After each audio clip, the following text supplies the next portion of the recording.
গোলাপ দিয়ে আজকের ভিডিওটা না হয় শুরু করা যাক। তো কেমন লাগছে তোমরা কিন্তু বলো এই গোলাপগুলো। আর হ্যাঁ, এই গোলাপগুলো কিন্তু কেনা নয়, আমাদেরই গাছের গোলাপ। আজকে রিয়ার বিয়েতে খোপায় দেবো বলে বিকেলবেলায় গাছ থেকে তুলে রেখেছি। তো এদিকে দেখো, ফার্স্টে দিদিভাইয়ের খোপাটা করে দিচ্ছি, তারপর আমার খোপাটাও আমি নিজে নিজেই করে নেব। কি আর করব, কেউ তো করে দেওয়ার নেই, একা একাই করতে হবে। তো যাই হোক, দেখো একটু রেডি হয়ে নিয়েছি। তো কেমন লাগছে বলো। আর মাথাতে খোপা করে ফুলও দিয়ে নিয়েছি। ওই 4টের মতো গোলাপ ফুল আমি মাথাতে দিয়েছি। তো দিদিভাইকে বলেছিলাম দিদিভাইকে দিতে, তো দিদিভাই বলছে না আমি দিব না, তুমিই দাও। তো কী আর করব, নষ্ট করার থেকে নিজের মাথাতেই 4টা গুজে নিয়েছি। তো কেমন লাগছে তোমরা কিন্তু বলো। আর এখন আমরা যাব হচ্ছে রিয়ার বিয়েতে। তো দেখো চলে এসেছি, রিয়াকে এসে দেখি খুবই সুন্দর লাগছে। সাজানোটা পুরো সিম্পলের মধ্যে খুব সুন্দর হয়েছে। আর এক এক করে এখন লোকজন আসাও শুরু হয়ে গেছে। যেহেতু মেয়ের বিয়ে, তার জন্য একটু আগে ভাগেই রেডি হয়ে এসেছি। একটু বসবো, বিয়ে দেখবো, লোকজন দেখবো, তারপর না হয় খাওয়া দাওয়া করে বাড়িতে যাব, তাই না? আর এটা তো দূরের না, পাশেই বাড়ি। তো যাই হোক, এদিকে দেখো বড় দিদিভাই এসেছিল রায়গঞ্জ থেকে, মানে আমাদের বড় যা। তো বড় দিদিভাই আর আমাদের বাড়ির 2 বউ, 3জন মিলে একটু ফটো তুলে নিচ্ছি। আর রিয়া দেখো ডাকছিল, সেটা হচ্ছে বাবু মাকে দেখে। তো বাবু মাকে দেখে বলছে আসো দিদা দাদু তোমাদের সাথে ফটো তুলবো। তো ভাবলাম তার আগে চলো আমরা 3 যা মিলে একটা ফটো তুলে নেই, কারণ এখনও ওই জাগুলো আসেনি, মানে ওই দিদিভাই মামন তারপরে রাখি ওরা এখনও আসেনি, ননদও রেডি হচ্ছিল। আমরাই সবার ফার্স্টে চলে এসেছি রেডি হয়ে। তো এদিকে দেখো বাবু আর মার সাথেও রিয়াকে একটু ফটো তুলে দিলাম, আর তার সাথে কিছু ভিডিওর আর কি ক্লিপ রেখেছি, যেন ইউটিউবে ছেড়ে দিলে সারা জীবন স্মৃতি হয়ে থেকে যায়। ফোনের মেমোরি তো কিন্তু ভর্তি হয়ে যায়, তখন কিন্তু আমাদেরকে ছবি ডিলিট করতেই হয়। আর ইউটিউবের পাতাতে যদি রেখে দেই সেটা কিন্তু স্মৃতি হয়ে থেকে যায়, তাই না? তো মার সাথে মায়ের জায়ের ফটো তুলে নিলাম, মানে এটা আমাদের মেজো জেঠিমা। তো মেজো জেঠিমার সাথে মার কিছু ছবিও তুলে নিলাম। তো এবার চলে এসেছি স্টার্টারের দিকে। তো এখানে ছিল ফুচকা স্টল, তারপরে হচ্ছে পকোড়া, আর হচ্ছে কফি। তো এখান থেকে এসে আমি আগে ফুচকা খেয়েছি, কিন্তু ভিডিও করে দেওয়ার কেউ ছিল না বলে তোমাদের সাথে আর সেটা শেয়ার করা হয়নি। তো ফুচকা খেয়ে এবার চলে এসেছি পকোড়া খেতে। তো এদিকে দেখো তোমাদের দাদা আর আমি একটু পকোড়া খাচ্ছিলাম। আর আমি পকোড়া না 2-3 প্লেট খেয়েছি, খুব ভালো লেগেছে। একে তো ঠান্ডা পড়েছে, আর একে গরম গরম পকোড়া। তো এদিকে দেখো এবার তোমাদের দাদার সাথেও খেয়ে এবার চলে এসেছি, মা বাবু দিদিভাই তোজো আর্য সবাই এক লাইন দিয়ে আমরা বসেছিলাম, ওই লোকজন দেখছিলাম আর কি। তো এদিকে দেখো বসে বসে আমি পকোড়া খাচ্ছিলাম, আর বাবু মা চা তো না, একটা কফি খাচ্ছিল। ঠান্ডা কিন্তু বেশ ছিল, সোয়েট হাড় কাঁপানো ঠান্ডার মধ্যেও এইভাবেই আর কি বসেছিলাম আর গরম গরম পকোড়া খাচ্ছিলাম।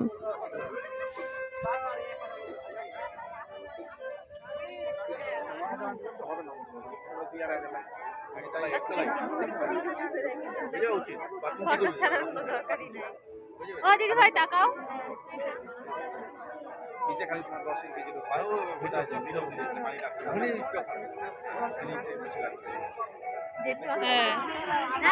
আশীর্বাদ করে ভালো থাকতে। হ্যাঁ ভালো থাকতে হবে না, আমাদের সব অনুষ্ঠান করতে হবে না, বিয়ে আছে না এখনো বাড়িতে কত, তাহলে মেয়ের বিয়ে আছে, আশীর্বাদ করবো, তাহলে যে আশীর্বাদ করি, আমি ভিডিও ক্যামেরা করি, তোমরা বসো আমরা বসবো।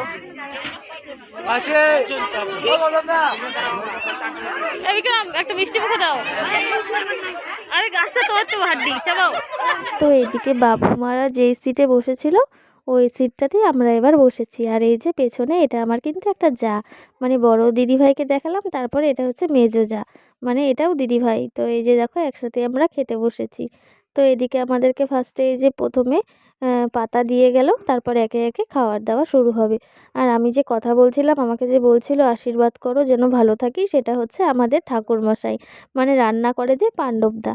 তো উনি আর কি আমাদের বাড়ির প্রত্যেকটা অনুষ্ঠানে রান্না করে, আর এত ভালো রান্না করে তা মানে বলার মতন না। আমাদের বাড়িতে ছোটো মোটো বড় যা যা অনুষ্ঠান হয়েছে, এমনকি আমার বিয়ে, আমার শ্রাদ্ধ, আমার ছেলের অন্নপ্রাশন, এমনকি বাড়িতে যাদের সবার বিয়ে হয়েছে তাদের সবারই অনুষ্ঠানেই ওই দাদা আর কি রান্না করেছে। তো বলছিলাম হ্যাঁ তোমাকে ভালো থাকতে হবে, আরও অনুষ্ঠান আছে সেগুলোতেও তোমাকে রান্না করতে হবে। তো এই আর কি।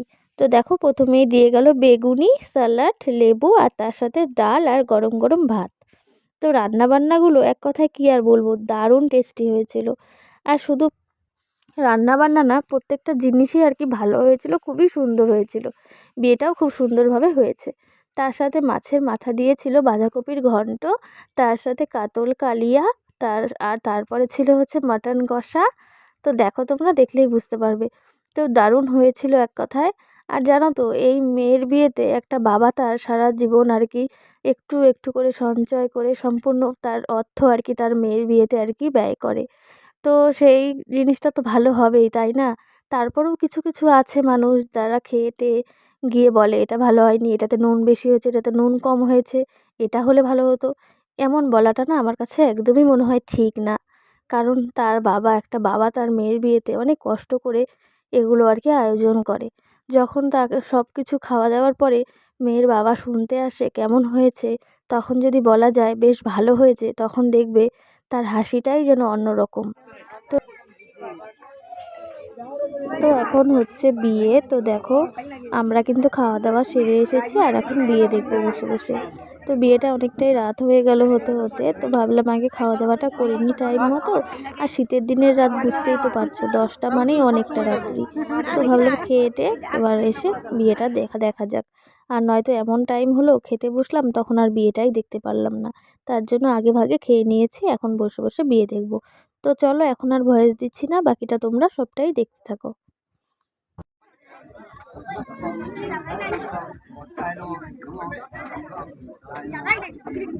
ওখানেই বসে আছি, একটা ওখানে বসে আর যাস না কোথাও। ওখানে বসে আমরা কেমন বলবো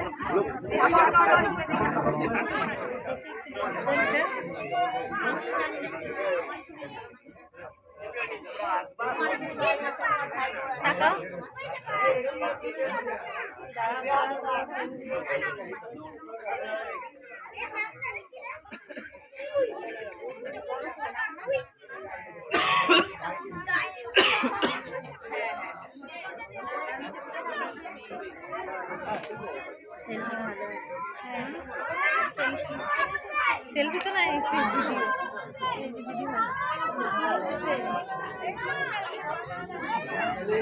চলো না তুমি, আমি আর যাবো না।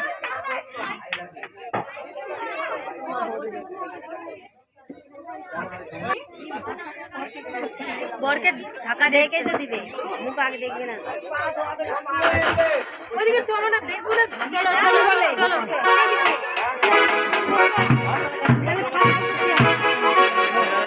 দেখবো না।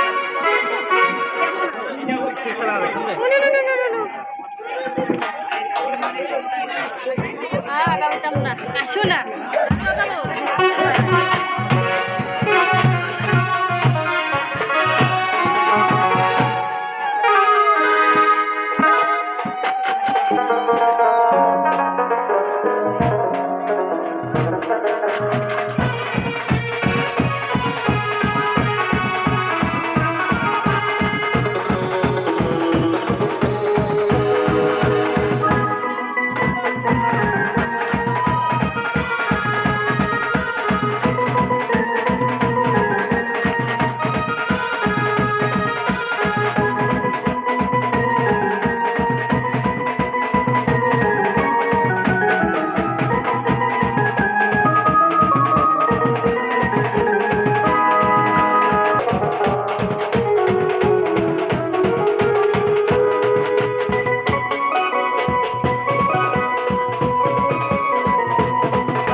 বাড়িতে চলে আসছি। কে কিনছে? এখন বাজে 11:30। বিয়ে বাড়ি শেষ। এটা তো কিনে দিয়েছিলাম। আর বিয়ে বাড়ির পর ঘরের অবস্থা, এই যে বিয়ে বাড়ির পর ঘরের অবস্থা, এই যে আমার সাজার জিনিস। কানের খোলা হয়ে গেছে। আমাদের ফুলগুলো খুব সুন্দর গাছের।